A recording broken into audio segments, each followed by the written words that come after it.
So, in my part, we're going to discuss the text data, encoding, and decoding. First is text data.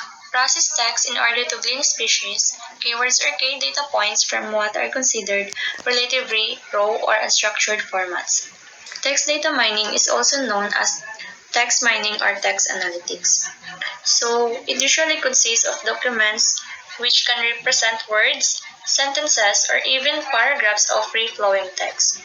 Also, text mining referred to as text data mining, similar to text analytics.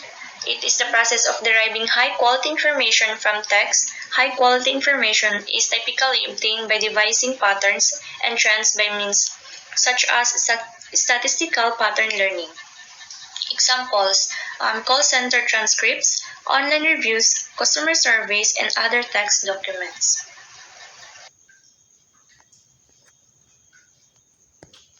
Next, another unique component of text mining is often called sentiment analysis.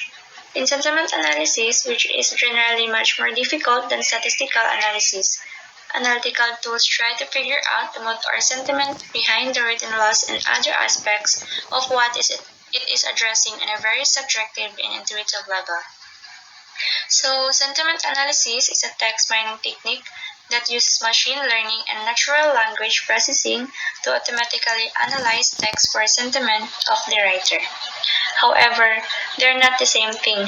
Text analytics is the process of analyzing unstructured text, extracting relevant information, and transforming it into useful business intelligence. Text analytics gives you the meaning, while sentiment analysis gives you insight into the emotion behind the words. Example, sentiment analysis studies the subjective information in an expression, that is the opinions, emotions, or attitudes towards a topic, persons, or entity. Expressions can be classified as positive, negative, or neutral. For example, I really like the new design of your website, and that's an example of positive.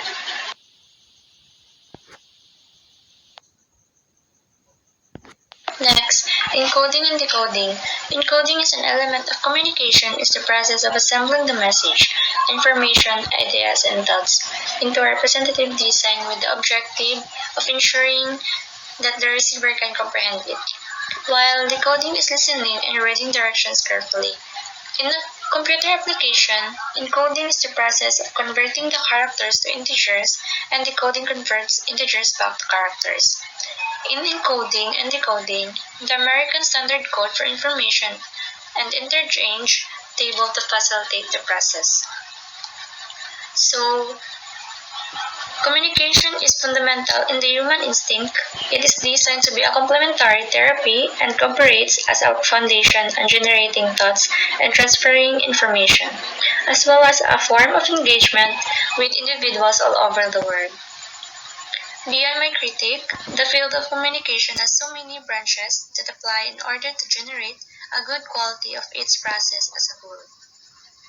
This includes knowing the basics of constructing a message, understanding the diversity and the way it is designed, knowing the different forms of it, channels that are used with the power of any devices that could be the channel to create interaction and the process of mass communication. As the power of communication has given us the informative context that we apply in our life, this branch of communication as a requisite, each of it. The mode of encoding and decoding is vital in the field of communication, as this applies in the basic starting ground of establishing the proper form of the process itself. In this period of learning, it gave us the power to sensitively comprehend the interactivity within the advent of communication among diverse forms of individuality. Encoding itself is something that applies to the information of the message. It applies the starting point wherein a certain individual could create and form the message that he or she is trying to deliver and comprehend. Knowing the encoding process, it doesn't mean that the person who started the conversation is the only encoder, but as well as the receiver. In order to form a good quality of communication, both speakers should understand each other's messages and comprehend certain contexts that are delivered. Because by having that quality, it could be the building block and elicit the conventional communication process that any other people applies who exceeded triumphant and become greater within this field. Into the bargain, it entails converting the contents into a rational encoded message. The encoding process is determined by the communication's aim and the relationship seen between transmitter and the recipient. Above all, encoding in a formal scenario entails selecting a language, a medium of communication in an acceptable communication form. Decoding, on the other hand, along with the interactivity within certain individuals, when the receiver claims to know the message, individuals perform a process known as decoding. Decoding is characterized as the receiver comprehending the message and determining what the source is sending. Beyond that, whenever the individuals had already opened doors on generating the message, they will add up as a form of responding. It is already under the feedback and response category. In conclusion, this element of communication process is somewhat difficult to grasp. But if we are able to grasp the communication process properly, we will be able to develop high quality processes and replies between two parties.